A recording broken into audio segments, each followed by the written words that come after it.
তাকে কোনো বিশেষণে বিশেষায়িত করা যায় না, বর্ণনা করা যায় না। তাকে শুধু দেখা যায়, উপভোগ করা যায়। পাগলাটে খ্যাপা, সে এক বিস্ময়। আমি কিংবদন্তির কথা বলছি, এমিলিয়ানো মার্টিনেজের কথা বলছি। দোস্ত, বাস পাখি মার্টিনেজের ডানায় ভর করে কোয়ার্টার ফাইনালে চলে গেল টিম আর্জেন্টিনা।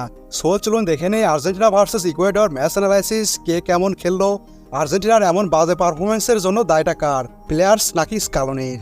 ম্যাচ শেষে স্কালোনি এ বিষয়ে কী ব্যাখ্যা দিলেন, এবং সবশেষে এমিলিয়ানো মার্টিনেজের পারফরমেন্স, প্ল্যান্টি সেভ অ্যানালাইসিস করব। ওয়েলকাম সবাইকে ফুটবল সামারে। একবিংশ শতাব্দীতে মেসির পর আর্জেন্টিনার সবচেয়ে বড় আশীর্বাদ এমিলিয়ানো মার্টিনেজ। যতবারই আর্জেন্টিনা ডুবতে বসেছে ততবারই ঠিক সেভিয়র হয়ে এসেছেন মার্টিনেজ। মার্টিনেজের রেকর্ডও তাই বলে। এ পর্যন্ত 4 বার টাইব্রেকারে গিয়েছেন। প্রতিবারই আর্জেন্টিনাকে জিতিয়ে মাঠ সেরেছেন এমি। একজন গোলকিপার কীভাবে এতটা ভালো হতে পারে? নিঃসন্দেহে এই মুহূর্তে এমিলিয়ানো মার্টিনেজই বিশ্বের সেরা গোলকিপার, হোক সেটা টাইব্রেকারে কিংবা রেগুলার টাইমে। তাকে যারাই হেড খোলা সালাম। মার্টিনেজের প্ল্যান্টি সেভে পরে আসছি। তার আগে চলুন দেখে নেই আর্জেন্টিনার এই বাজে পারফরমেন্সের আসল কারণটা কী। সুপার স্কোরের রেটিংটা লক্ষ্য করুন। রোমেরো, লিজান্দো, মার্টিনেজ, ম্যাকঅ্যালিস্টারের রেটিং ছাড়া সবার রেটিং জঘন্য। ক্রিশ্চিয়ান রোমেরোকে পুরো ম্যাচে আনকমফোর্টেবল মনে হয়েছে।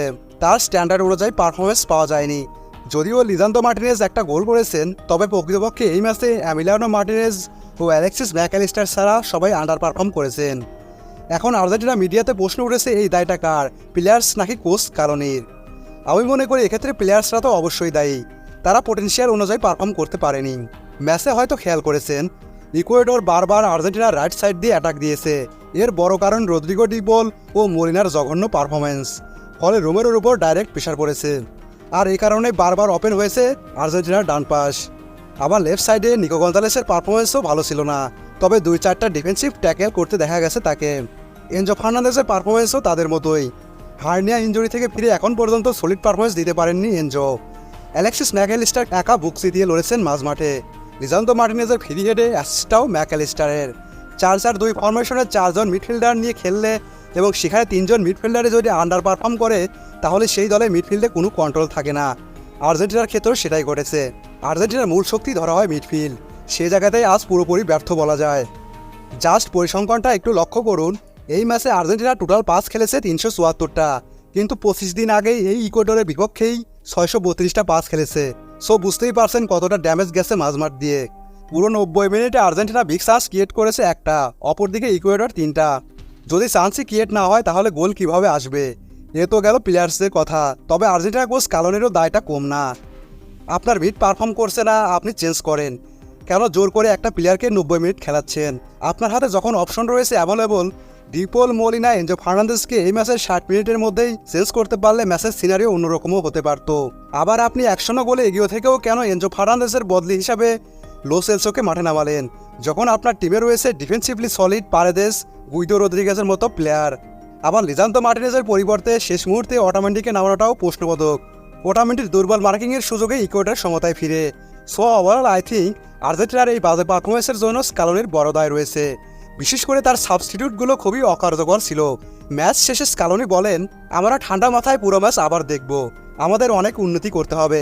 আমি আজকের খেলা একটু উপভোগ করিনি, তবে আমরা ম্যাচ দিতে খুশি, তবে খেলার ধরনে নয়। লিওনেল স্কালোনির কথা থেকে স্পষ্ট, স্কালোনি ভুল থেকে শিক্ষা দিতে চান। আমরা ফ্যান্সরাও সেটাই আশা করি। এবার আসি প্ল্যান্টি শুট আউটে। যারা লিও মেসির সমালোচনা করছেন তাদের জন্য বলছি, লিও মেসি ফুল ফিট ছিলেন না, তার জন্য মাঠে তেমন একটা কার্যকর ছিলেন না, কিন্তু তার প্ল্যানটি সঠিক ছিল। সুন্দর একটা পানেনকা প্ল্যানটি নিয়েছিলেন, কিন্তু দুর্ভাগ্যক্রমে তা কসবারে লাগে। যাই হোক, এরপরই শুরু হয় কিংবদন্তি মার্টিনেজ শো। আমার বিশ্বাস ছিল মার্টিনেজ অন্তত 2 থেকে 3টা প্ল্যান্টি সেভ দিবেন, এবং মার্টিনেজ সেটা করে দেখিয়েছেন। লক্ষ্য করুন, মেসির মিসের পরেও হতাশ না হয়ে দারুণ দক্ষতায় প্রথম প্ল্যান্টিটা ঠেকিয়ে দেন মার্টিনেজ। বাকি আর্জেন্টাইন প্লেয়ারদেরও প্ল্যান্টি দক্ষতার প্রশংসা করতে হবে। আর্জেন্টিনার হয়ে দ্বিতীয় প্ল্যান্টি নিতে আসেন আলভারেজ, তার শটটা ছিল জাস্ট রকেট। এরপর আবার সিনারিওতে আসেন এমিলিয়ানো মার্টিনেজ, এক হাতে প্ল্যান্টি ঠেকিয়ে দেন মার্টিনেজ, আর্জেন্টিনাকে লিড এনে দেন। আর্জেন্টিনার হয়ে তৃতীয় প্ল্যান্টি নেন ম্যাকঅ্যালিস্টার। এরপর এই ম্যাচে দ্বিতীয় সেরা পারফর্মার ছিলেন ম্যাকঅ্যালিস্টার, তার ফিনিশিংটা ছিল জাস্ট কুল। আর্জেন্টিনার হয়ে চতুর্থ প্ল্যান্টি নেন মন্টিয়েল। বিশ্বকাপের মতো এই ম্যাচও হতাশ করেননি মন্টিয়েল। জাস্ট একটা ইনফরমেশন, মন্টিয়েল এ পর্যন্ত তার কেরিয়ারে 15টা প্ল্যান্টি নিয়েছেন এবং 15টাই সাকসেস।